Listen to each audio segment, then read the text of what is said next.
Welcome back to our channel. Today, we are going to dive into one of the most profound topics in Buddhist practice, the concept of Bodhicitta. You've probably heard the term before, perhaps in relation to the great Bodhisattvas, or seen it mentioned in texts and teachings. But what exactly does Bodhicitta mean? And how can we incorporate it into our own lives to not only transform ourselves, but to bring about true wisdom and compassion in the world? In this video, we will explore the deeper meanings behind Bodhicitta, how to practice it, and how it can guide us toward a more compassionate and enlightened way of living. We'll also examine how Bodhicitta is not just a concept, but a tangible path we can walk each day, step by step. Whether you're new to Buddhist teachings or a seasoned practitioner, understanding and cultivating Bodhicitta is essential for anyone who seeks to walk the path of a Bodhisattva. The term Bodhicitta can be broken down into two parts: Bodhi, which means enlightenment or awakening, and Citta, which means mind or heart. Together, they describe the mind or heart of enlightenment, the sincere aspiration to attain Buddhahood for the benefit of all sentient beings. Bodhicitta is not just a lofty ideal but a living, breathing practice that requires deep personal commitment and action.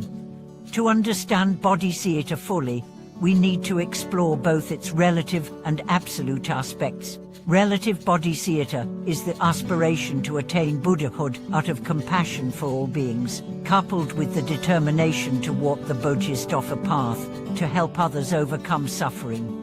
Absolute Bodhicitta, on the other hand, refers to the direct realization of emptiness, seeing that all things are interdependent and that the separation between self and other is an illusion. These two aspects of Bodhicitta, wisdom and compassion, are inextricably linked. When we practice Bodhicitta, we aren't just wishing for the welfare of others in some abstract sense, we are actively working toward that goal through the cultivation of virtuous qualities like patience, generosity, and wisdom. Bodhicitta, then, is not just about having good intentions, it is about transforming those intentions into real actions. It's a commitment to living in such a way that every aspect of our existence serves the greater good, helping others to find relief from their suffering.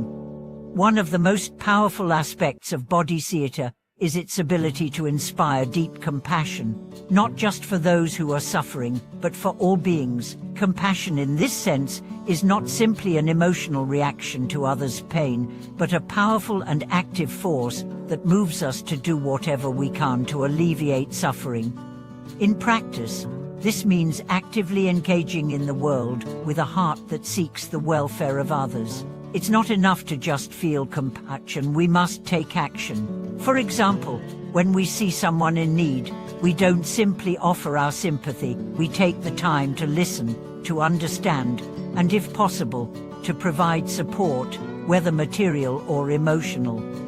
In this way, Bodhicitta transforms compassion into a practical tool for change. Bodhicitta requires that we transcend our own narrow interests and embrace a broader vision of interconnectedness. It compels us to act selflessly, not because we are seeking reward, but because we truly wish to alleviate the suffering of others. This deep, selfless desire to help others is what makes Bodhicitta so powerful. It's the heart of the Bodhisattva, the one who, out of boundless love, chooses to remain in the world, helping others rather than seeking personal liberation alone. The true standards of Bodhicitta. In the teachings of the Great Lama, we are introduced to two crucial standards of Bodhicitta that can help guide us on our path. The first is the decision to free all beings from suffering. This decision is not just about helping a few people, but is a profound commitment to helping every living being. The second standard is the ability to actually help others. This requires both wisdom and compassion, the two wings of Bodhicitta. To develop Bodhicitta, we first must cultivate a strong determination to help others, even when we are unsure of how we will succeed. There will be challenges along the way, and the path will not always be easy. However, the deep commitment to helping others, no matter the cost, is what strengthens us.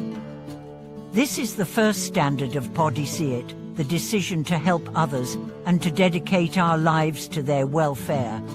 The second standard is the ability to actually carry out our wish to help others.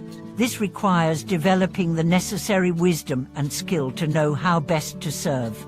Wisdom allows us to understand the causes of suffering and to respond in a way that is truly beneficial. Compassion motivates us to act, but it is wisdom that guides our actions, ensuring that they are effective. Practical steps to cultivate Bodhicitta. So, how can we bring Bodhicitta into our daily lives? How can we practice it every day, in every situation?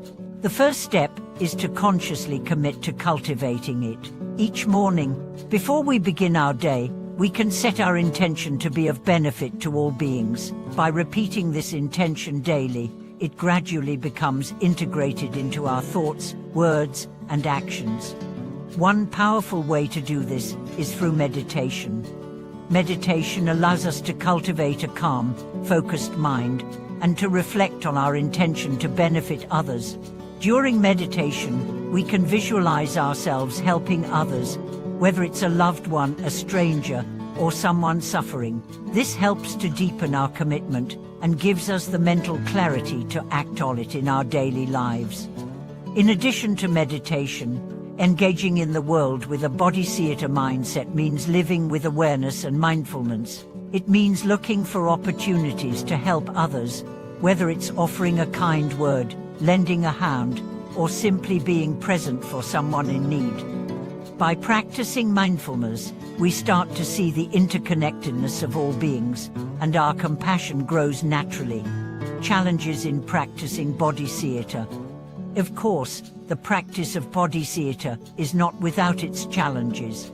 There will be times when we are overwhelmed by the suffering we see around us, or when we struggle with our own difficulties. There may be times when we feel like we are not making any progress, and the world's suffering seems endless.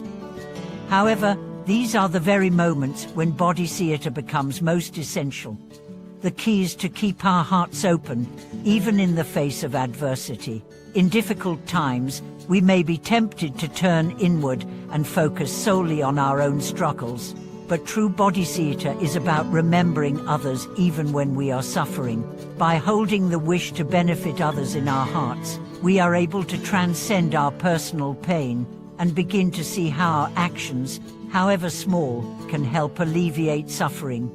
The rewards of Bodhicitta practice.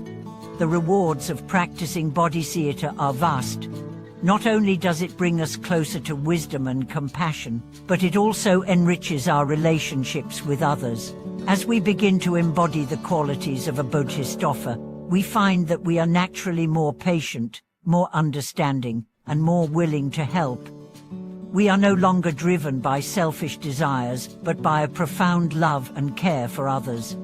In the long run, the practice of Bodhicitta leads to true liberation, not just for ourselves but for all beings. As we walk the Bodhisattva path, we are helping to lift others out of suffering, and in doing so, we are gradually bringing about a more compassionate and awakened world. Conclusion. Bodhicitta is not just a lofty ideal or a distant goal. It is a practice that we can cultivate each day, in every moment. By committing ourselves to the welfare of all beings, and by developing the wisdom and compassion to act on that commitment, we can transform ourselves and the world around us. Thank you so much for watching this video. We hope that this exploration of Bodhicitta has inspired you to deepen your practice and bring more compassion and wisdom into your life. If you enjoyed this content, please make sure to like, subscribe, and share it with others. Let's all continue to walk the path of Bodhicitta together.